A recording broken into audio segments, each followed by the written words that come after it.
You're listening to the Table 12 podcast. Danny Barr, Paul Marino, and Rob in the next room. Gentlemen. Dan, how are you doing? Afternoon. All right. So, Paul, you brought up last week, you wanted to talk about the best and some worst sequels, movie sequels. Movie sequels. And I thought about, I had been watching TV on last Saturday, and I watched Top Gun, which from the 80s. And 1986. And then I think it was on Showtime. And then right after it came on Top Gun Maverick, which is the latest one with Tom Cruise. Mm-hmm. So it just got me thinking about, well, first of all, it really was good. The sequel was really good, I thought. And you've seen them both, so I think you would agree. Sometimes sequels don't measure up to the first movie. And I started to think about it, which ones were good and bad. That comes up in the good column. Oh, absolutely. Now I'm going to go back to the 30s. The original Frankenstein, the sequel for that was called The Bride of Frankenstein. Yep. Both with Karloff. And I thought that was as good, maybe better than the first one. It kind of got more involved. So that just got me thinking. I know you're a big movie guy, and we can kind of compare some of them. Some obvious ones like The Godfather, Godfather 2, which is probably the best one of all time. That's the granddaddy. That is the greatest sequel, and it was a necessary sequel. Most sequels are not necessary to the story. Right. Godfather 2 was. If you read the book, I did. Yep. The scenes in Sicily and the flashbacks with young Vito and that's all in the book. Right. So they needed to do that sequel to be true to Mario Puzo's book. Right. And I think bringing De Niro in and showing the flashback scenes of how the backstory of how Vito came to be in power is just some of the best cinema absolutely ever done. Yeah. And it's done on location in Sicily. It was done all. Oh, yeah. You can go to Don Cheech's house to this day. No one lives there. My next door neighbor has a house in Sicily. He sat right at the cafe. He goes there. He sat right there when they met Apollonia's father. Right. They sat there right in the front like that. Yeah, it's still there, and it's still called Vitolo's. Yep. Vitelli's. Yep. Vitelli's. And Cheech's house you can go to. You can't go in it, but you can go outside and what have you, which is on our bucket list to, we want to go to Italy. And if we ever go, which we want to do when we retire in a couple of years.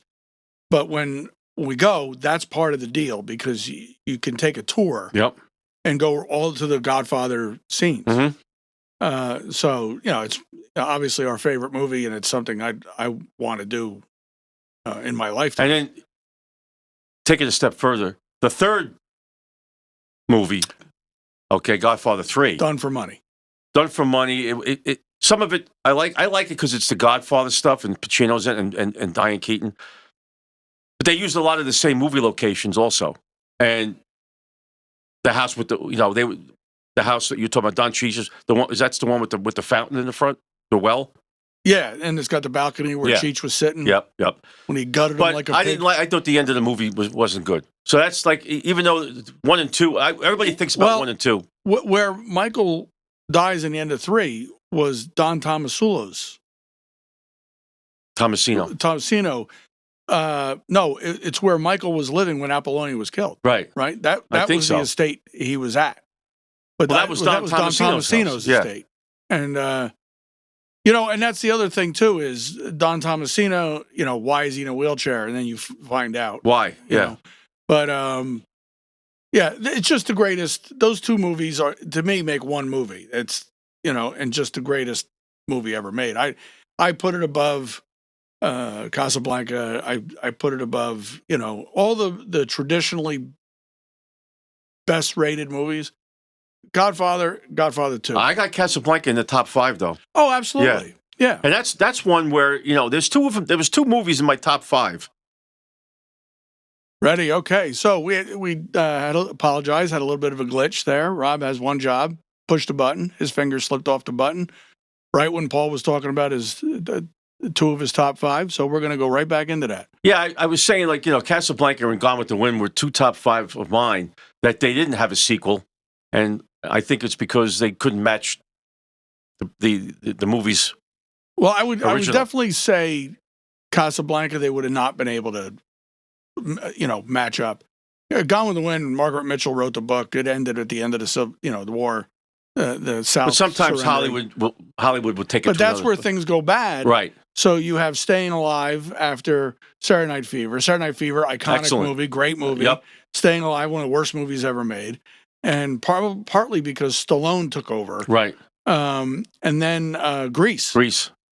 Grease is one of the great Grease 2 movies is of all horrible. time. Grease 2 is atrocious, but with Michelle Pfeiffer. Yes. Like, it's not like there was, not good actors in that movie, but it just was a horrible movie.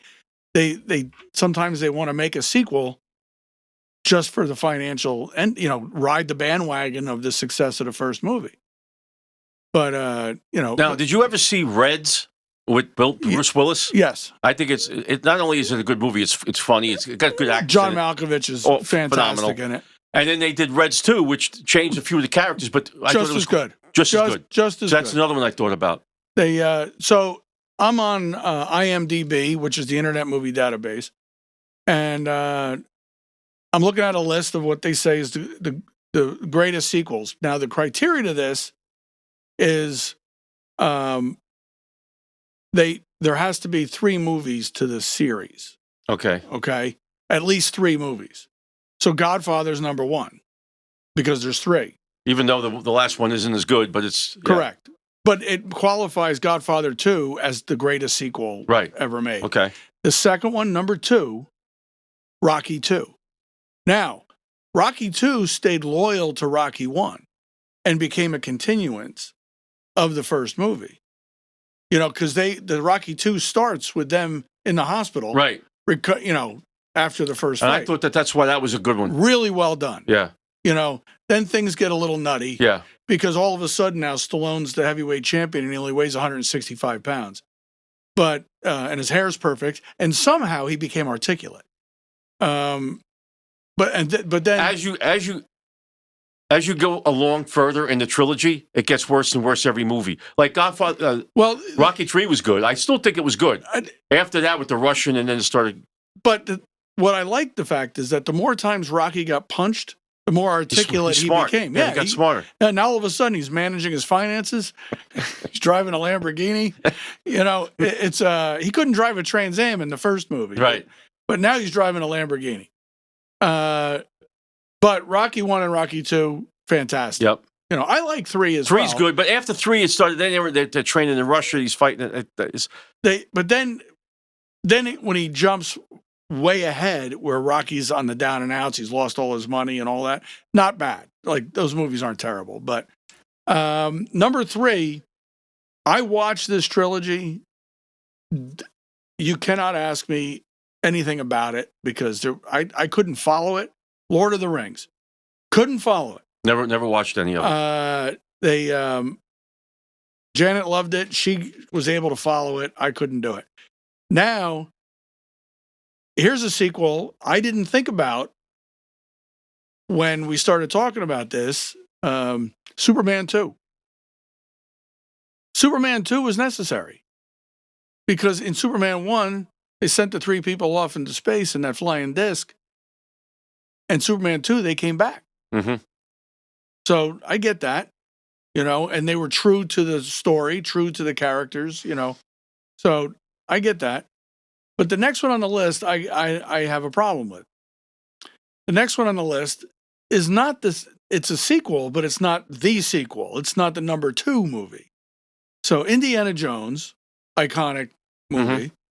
Their second movie, their sequel, the sequel to that, Temple of Doom, I didn't think was very good. Mm-hmm. I didn't like it. The first one I liked. I didn't like the second one. Yeah.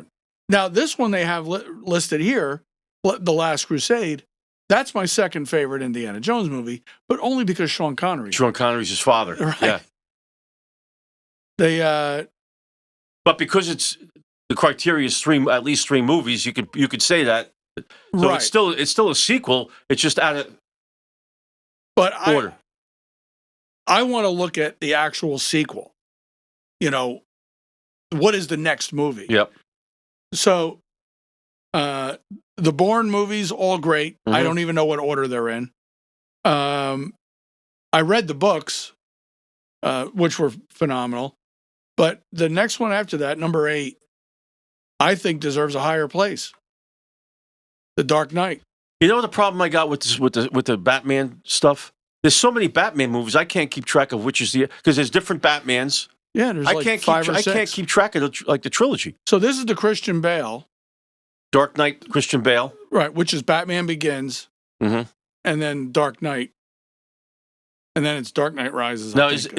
is one of those the ones with the Heath Ledger? This is the one with the Heath Ledger. Oh, okay. I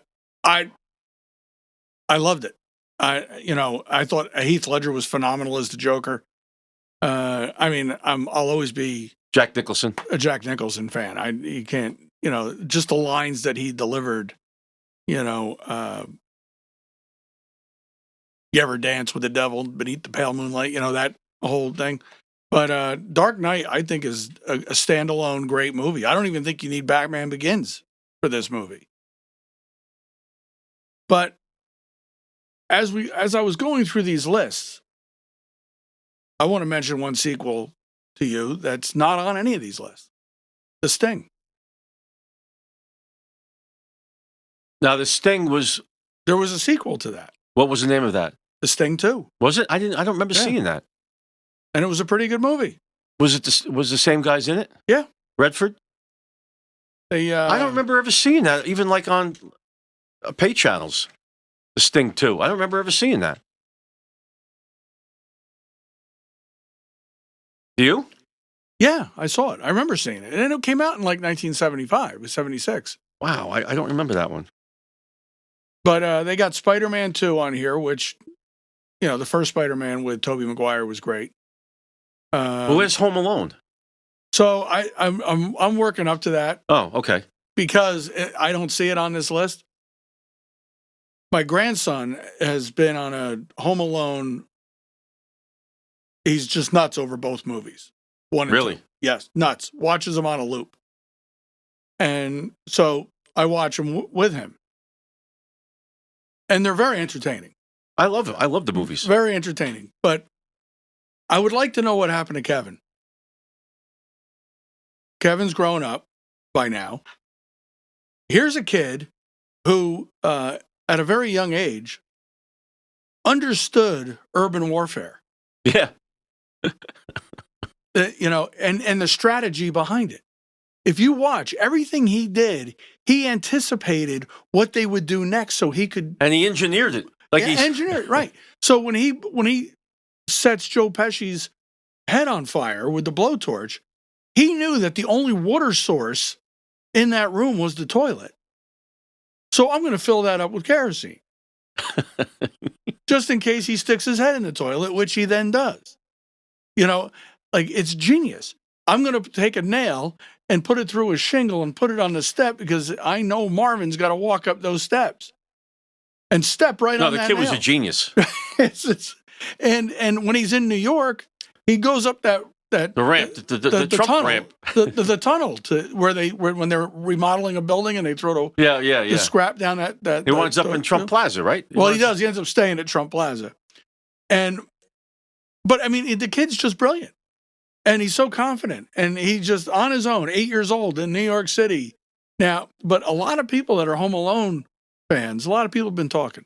A lot of people think the second one is better than the first. And my daughter is one of those people. She thinks the second one's better than the first. I like them both. I have to look at them again. I haven't seen them in a while. I know they were on during the holidays a little bit, but I don't understand how the parents don't end up in jail. they should be in jail. And when they showed up at the plaza, How many times are you going to lose this kid? they blamed the desk clerk for losing their kid. You were 1,000 miles away. Or you went to France. Yeah. And then you wouldn't rent the car when you got back. But I want to bring up the brilliance of John Candy in the first movie. John Candy completely, to me, steals the movie. And it's just that scene in the back of the U-Haul, him and Catherine O'Hara. Now you got 2 Second City television veterans sitting back there, and she tells him how she lost her son. Right. And he says, yeah, we did the same thing to our nephew at a funeral. We all left the funeral and forgot our nephew, and he spent the next 8 hours just alone with that corpse. And he's going on in the story.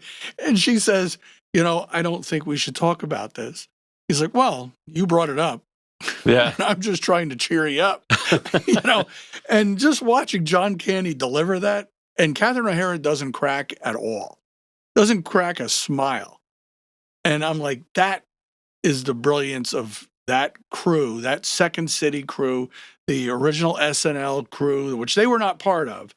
But that whole time in the 70s, those people that worked all those years together, and that is to me the perfection of it, was that scene. Yeah. Just like the way he is with Steve Martin and Planes, Trains, and And Automobiles. the reason why I like the movie too is like Joe Pesci doesn't get enough credit for being a good actor because totally doing something different. He got out of the, he's a gangster. Right. He's kind of like Edward G. Robinson in a way. But Edward G. Robinson did a lot more than just that. But he took a totally different type of character. Yeah, stereotype. Then he got totally different character. And he nailed it. And it was phenomenal. And the funny thing is you've got two complete morons, but one of them is smarter than the other. But they're both still morons. Yeah. But it's John Hughes. John Hughes made, he wrote and produced the Home Alones. Yeah. Chris Columbus directed them, but John Hughes, 16 Candles, Pretty in Pink, Breakfast Club, Planes, Trains, and Automobiles, Vacation, Christmas Vacation. So now we're talking sequels. So you got right. Vacation was the original. Then you had European Vacation. So-so. It was okay. Then Christmas Vacation is iconic. Yeah. Yeah. And that's all. Well, that's another good example. Another good example of sequels. Yeah. Yeah. But those are all John Hughes movies. John Hughes was a genius. But I got the idea of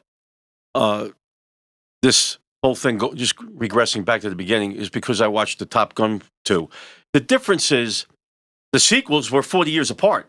That was a big part of it. Yeah. And for it to still hold up with the first one, to me, and Tom Cruise don't look much older than 40 years later. Cruise wasn't going to do a sequel unless it was right.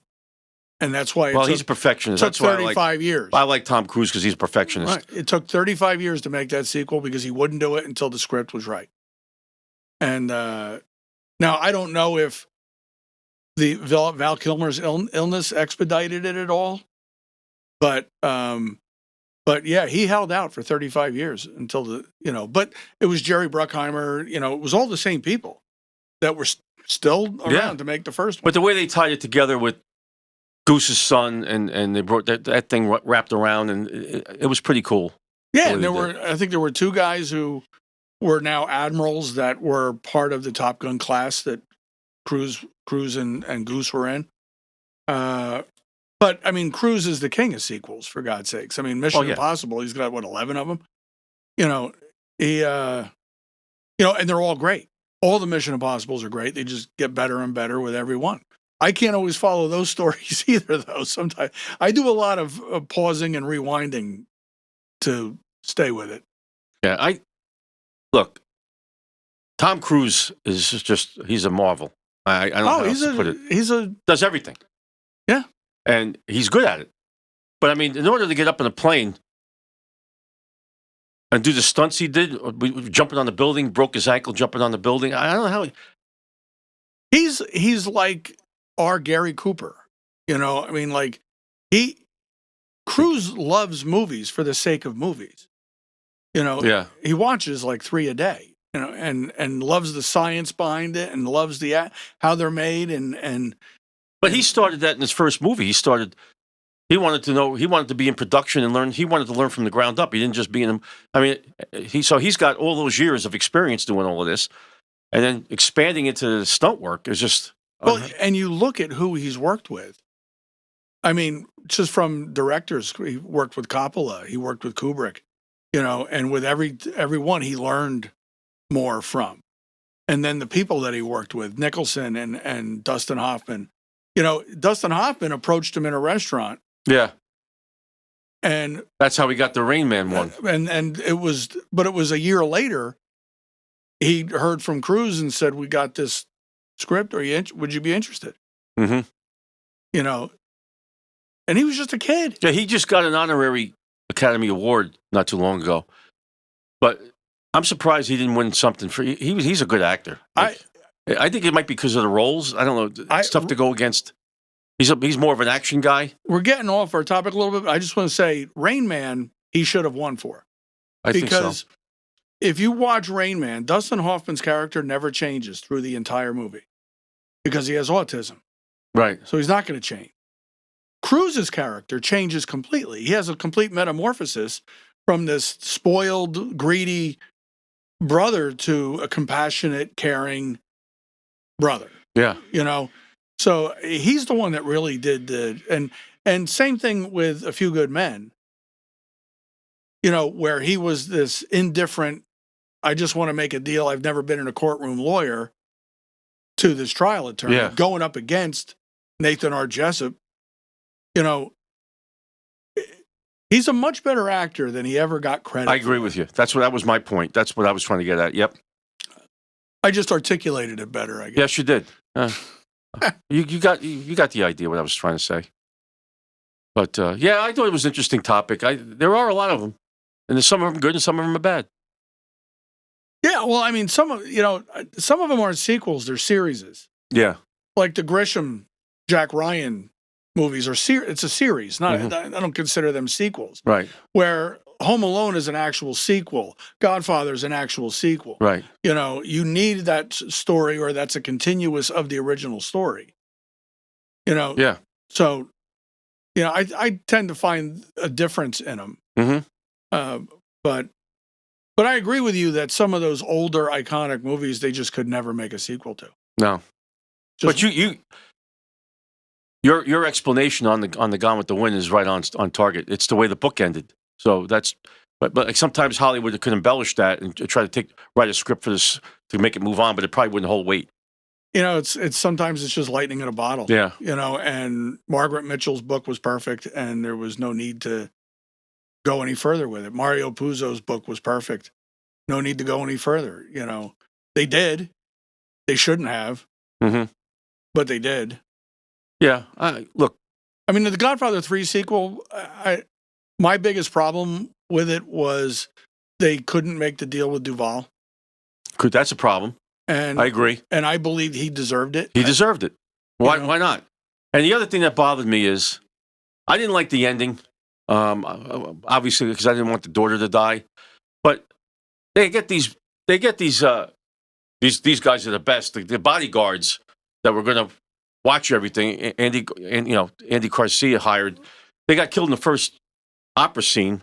They got killed right away by the Angel of Death guy. They didn't last long. That's the best you could do. You're in Sicily. You couldn't get anybody better than that. So it was. It's an okay movie. I watch it, but it's not my favorite. Oh God, no, not even close. So anyway, I think this was a good topic this week. Yeah. And we'll try to come up with some more interesting stuff in the coming weeks. Well, and we'll see. I'll put it out there when I post on social media if anyone has a topic they'd like us to talk about. Happy to do it. Absolutely. Thank you, Dan. Thank you, Rob. All right. Have a good one. Bye See ya. now.